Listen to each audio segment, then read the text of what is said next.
L'écrin méditerranéen. Un jardin de Ludovic Orin. Bienvenue à vous.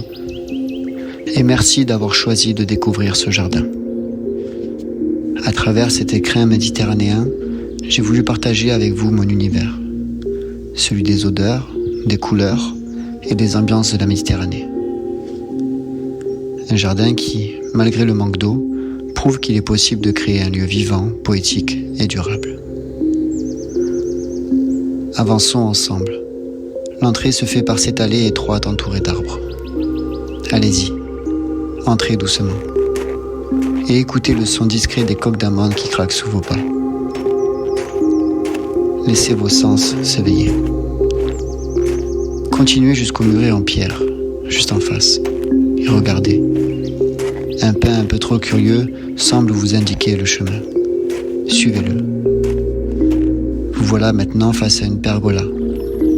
Prenez un instant et écoutez le murmure de l'eau qui ruisselle et qui se mêle à l'odeur délicate du jasmin.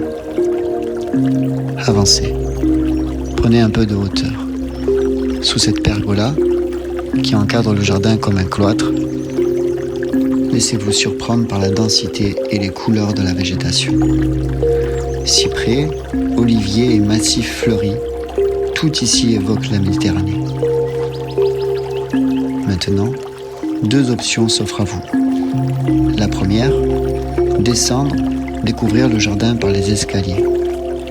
La seconde, rester ici, sous la pergola à l'abri des regards, et simplement vous asseoir pour admirer le paysage.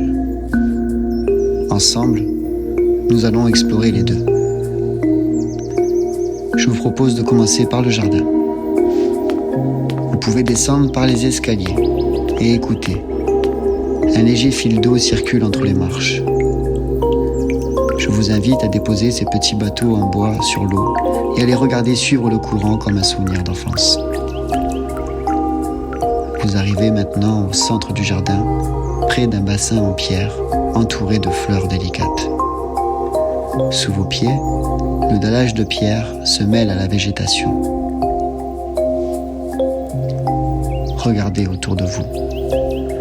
Ces murs de terre que vous voyez, ce sont des murs en pisé. Le contraste entre la teinte argileuse de la terre et le vert profond des plantes crée un rythme, une dynamique et même une certaine fraîcheur. Poursuivez votre marche et laissez-vous attirer par cette chaise, là-bas, au milieu des fleurs. Asseyez-vous un instant et d'ici vous pouvez voir cette eau qui tombe doucement du toit. Observez-la et tentez de comprendre sa circulation.